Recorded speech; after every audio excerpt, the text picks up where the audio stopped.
Islam Negeri Sultan Syarif Kasim Riau.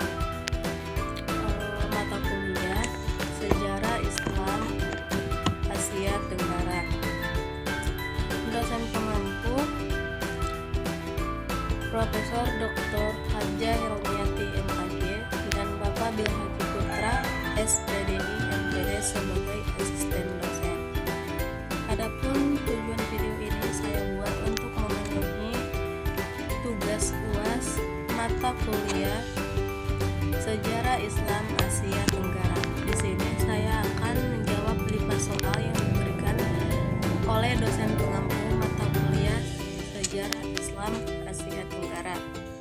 Baiklah, langsung saja kepada pertanyaan pertama. Jelaskan sejarah Islam pada masa Kesultanan di Asia Tenggara antara lain Islam di Jawa, Kesultanan Demak, Kesultanan Pajang, Kesultanan Mataram, Kesultanan Cirebon, Kesultanan Banten dalam 4 aspek. Yang pertama itu aspek pendidikan, aspek kebudayaan, ekonomi, dan kebijakan politik. Dalam aspek pendidikan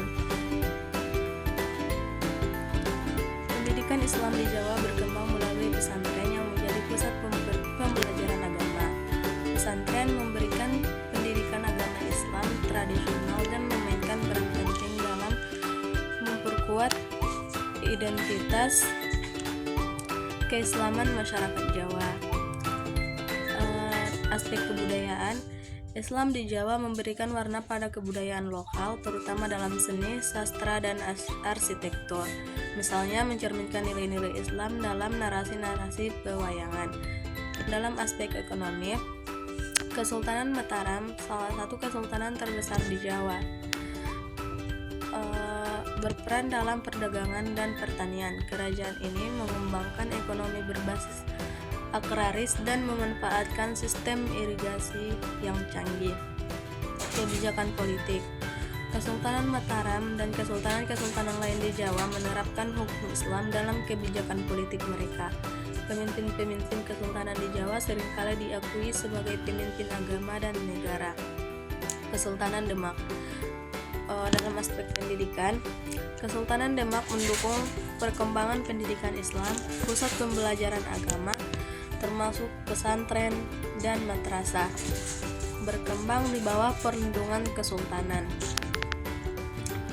Dalam aspek kebudayaan, Islam mempengaruhi seni dan budaya di Kesultanan Demak. Misalnya, seni ukir kayu dan seni arsitektur bangunan-bangunan Islam mencerminkan keberagaman seni dan budaya.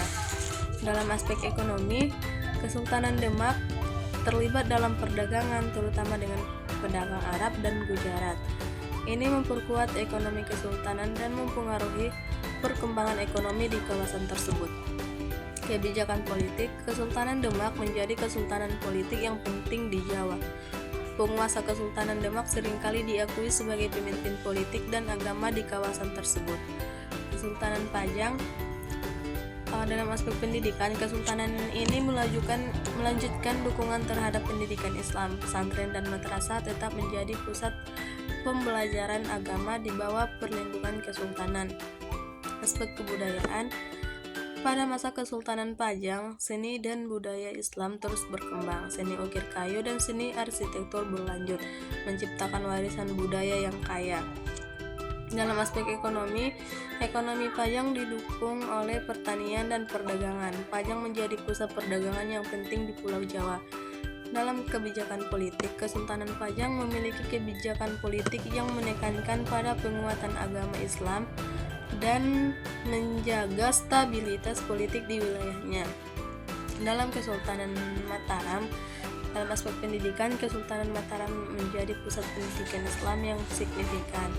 Penguasa Mataram mendukung perkembangan pesantren dan madrasah untuk memperkuat ajaran Islam di masyarakat. Dalam aspek kebudayaan, Mataram menghasilkan karya seni dan sastra Islam yang mencerminkan kekayaan budaya. Seni rupa Islam berkembang di bawah perlindungan kesultanan. Dalam aspek ekonomi, Kesultanan Mataram mengandalkan pertanian, terutama di daerah dataran tinggi yang subur. dalam kebijakan politik, Mataram menerapkan kebijakan politik yang mengintegrasikan ajaran Islam dalam administrasi pemerintahan. Soal nomor 2 adalah jelaskan sejarah Islam pada masa Kesultanan di Asia Tenggara, di antaranya Islam di Kesultanan Johor Riau dan Riau Lingga. Sejarah Kesultanan Johor Riau. Sejarah Kesultanan Riau, periode pemerintahan dan wilayah kekuasaan, struktur dan pusat pemerintahan, kehidupan sosial budaya, pengaruh Islam dalam masyarakat tradisional Melayu. Baiklah, Islam memainkan peran signifikan dalam sejarah Kesultanan Johor Riau dan Riau Lingga. Di Asia Tenggara, Kesultanan Johor Riau muncul pada abad ke-16 dan menggabungkan wilayah Johor dan Riau. Islam menjadi pilar utama dalam kehidupan masyarakat, memengaruhi struktur pemerintahan dan budaya. Seiring waktu, Kesultanan Johor Riau mengalami periode pemerintahan yang berbeda dengan wilayah kekuasaan yang meluas. Struktur pemerintahan terpusat di istana dengan sultan sebagai kepala negara. Pengaruh tidak hanya terbatas pada aspek keagamaan, tetapi juga mencakup kehidupan sosial dan budaya, membentuk norma-norma masyarakat Melayu tradisional. Kesultanan Riau Lingga merupakan kelanjutan dari Kesultanan Johor Riau.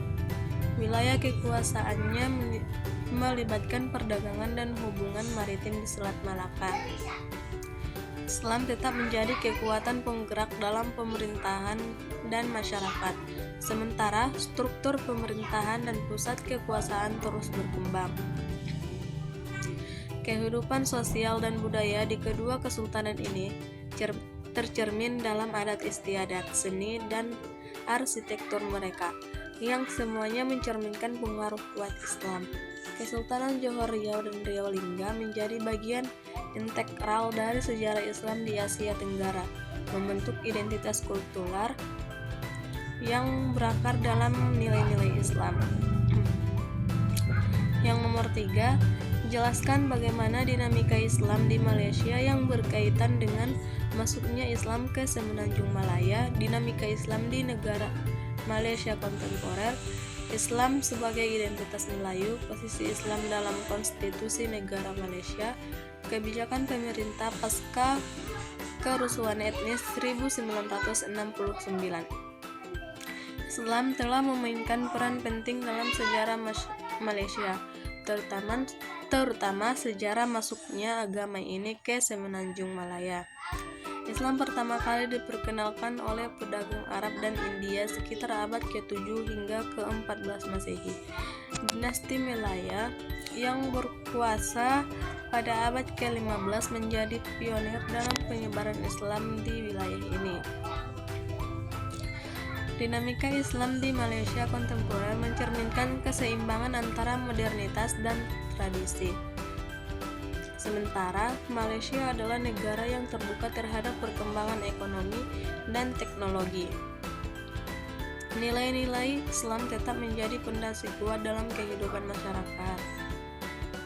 Islam juga menjadi bagian integral dari identitas Melayu di Malaysia, menyatu dengan budaya dan tradisi setempat.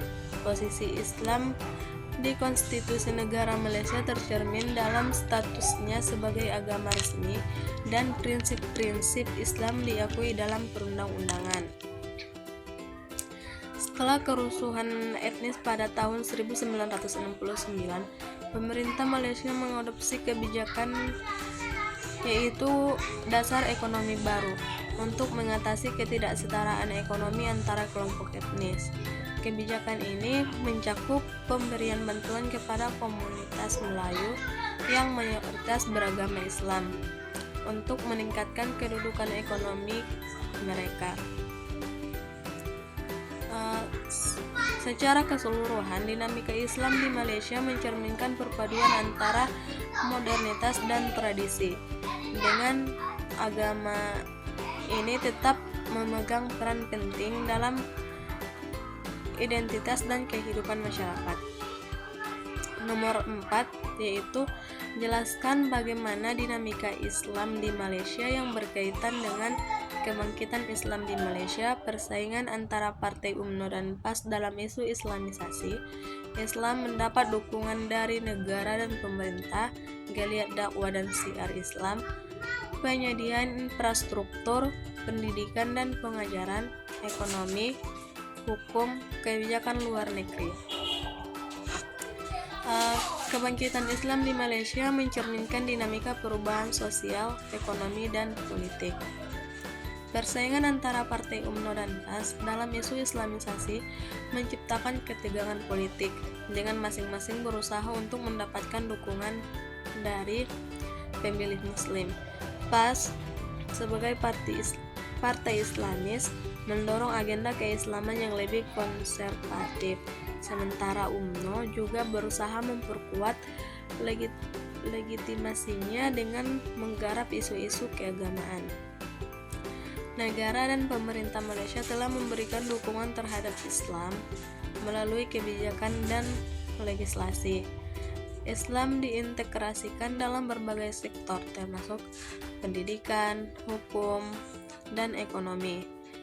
Pemerintah mendukung dakwah dan syiar Islam sebagai upaya untuk memperkuat identitas keagamaan masyarakat. Penyediaan infrastruktur, pendidikan, dan pengajaran Islam menjadi fokus pemerintah untuk memperkuat akar Islam di masyarakat. Sektor ekonomi juga dipengaruhi oleh nilai-nilai Islam dengan adopsi prinsip-prinsip ekonomi Islam dalam beberapa kebijakan.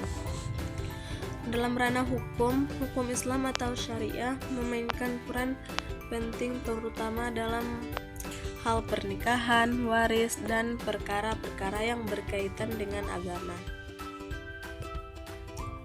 Pemerintah terus mengembangkan kebijakan hukum Islam untuk mencerminkan nilai-nilai masyarakat Muslim. Kebijakan luar negeri Malaysia cenderung mengambil pandangan moderat dalam isu-isu Islam. Negara ini berusaha untuk memainkan peran sebagai jembatan antara dunia Islam dan dunia Barat dengan mempromosikan dialog antar budaya dan toleransi. Secara keseluruhan, dinamika Islam di Malaysia mencakup berbagai aspek kehidupan, dari politik hingga ekonomi, dan terus mengalami transformasi seiring berjalannya waktu. Soal nomor 5 yaitu jelaskan bagaimana dinamika Islam di Singapura, Brunei Darussalam, Thailand, Filipina, Myanmar dalam 4 aspek. Yang pertama aspek pendidikan, kebudayaan, ekonomi, dan kebijakan politik. Di Singapura, yaitu dalam aspek pendidikan, Singapura memiliki sistem pendidikan yang sekuler dan beragam. Meskipun sekolah-sekolah agama tersedia, pendidikan Islam terintegrasi dalam kurikulum umum dengan penekanan pada nilai-nilai multikulturalisme. Dalam aspek kebudayaan, Singapura dikenal karena keragaman budayanya. Masyarakat Islam di Singapura mempertahankan identitas budaya mereka sambil hidup berdampingan dengan berbagai kelompok etnis dan agama lainnya. Dalam aspek ekonomi, masyarakat Muslim di Singapura turut aktif dalam sektor ekonomi. Negara ini telah memastikan inklusi ekonomi melalui kebijakan yang mendukung kewirausahaan dan partisipasi dalam sektor bisnis. Terakhir itu kebijakan politik. Singapura mengamalkan model multikulturalisme dalam kebijakan politiknya. Pemerintah mempromosikan inklusi dan harmoni antar agama, termasuk Islam, dengan menjunjung tinggi nilai-nilai toleransi. Brunei Darussalam. Dalam aspek pendidikan, Brunei Darussalam memiliki sistem pendidikan yang didasarkan pada prinsip Islam. Pendidikan Islam diberikan di semua tingkatan, dan Brunei menempatkan penekanan khusus pada pengajaran nilai-nilai Islam.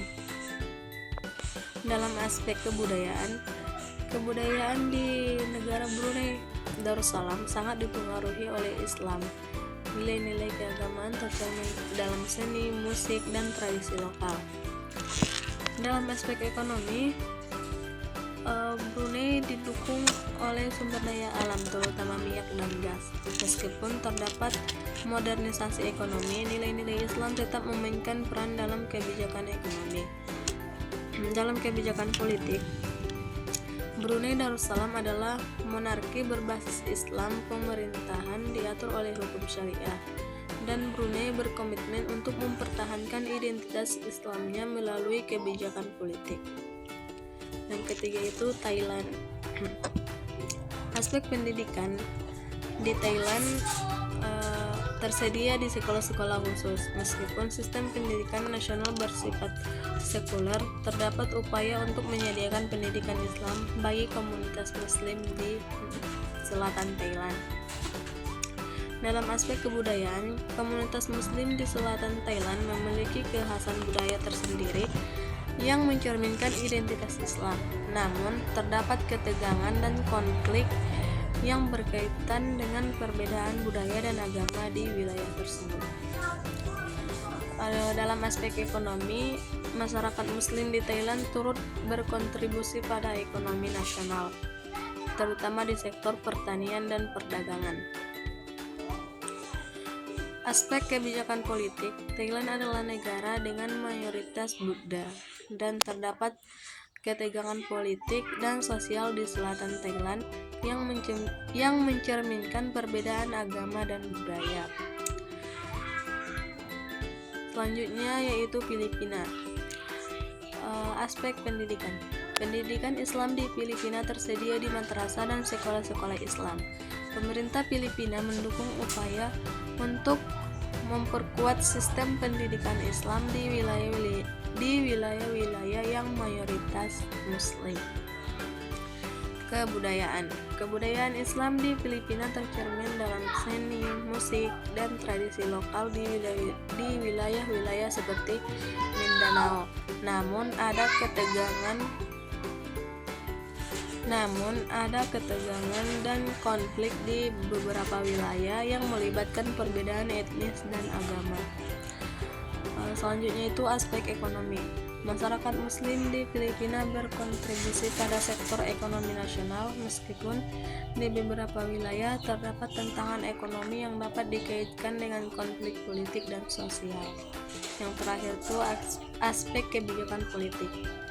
Filipina adalah negara dengan berbagai kelompok agama. Beberapa wilayah memiliki otonomi yang lebih besar, dan isu-isu politik seringkali terkait dengan dinamika antaragama. Yang terakhir itu Myanmar. Dalam aspek pendidikan Islam di Myanmar, khususnya di negara bagian Rakhine, menghadapi tantangan dan pembatasan. Komunitas Muslim di sana menghadapi kesulitan akses terhadap pendidikan yang memadai. Dalam aspek kebudayaan Muslim di Myanmar, terutama Rohingya, memiliki kekayaan budaya sendiri. Namun mereka juga menghadapi diskriminasi dan konflik yang berkaitan dengan perbedaan agama dan etnis. Dalam aspek ekonomi, masyarakat Muslim di Myanmar, terutama di daerah-daerah pedesaan, terlibat dalam sektor pertanian dan perdagangan. Dalam aspek kebijakan politik, isu Rohingya mencerminkan konflik politik dan sosial di Myanmar yang melibatkan perbedaan agama dan etnis. Kebijakan politik pemerintah terhadap kelompok Muslim ini telah menjadi sorotan internasional. Baiklah, itulah jawaban dari soal UAS yang diberikan dosen pengampu mata kuliah Sejarah Islam Asia Tenggara. Mungkin itu saja yang dapat saya sampaikan. Saya akhiri. Wassalamualaikum warahmatullahi wabarakatuh.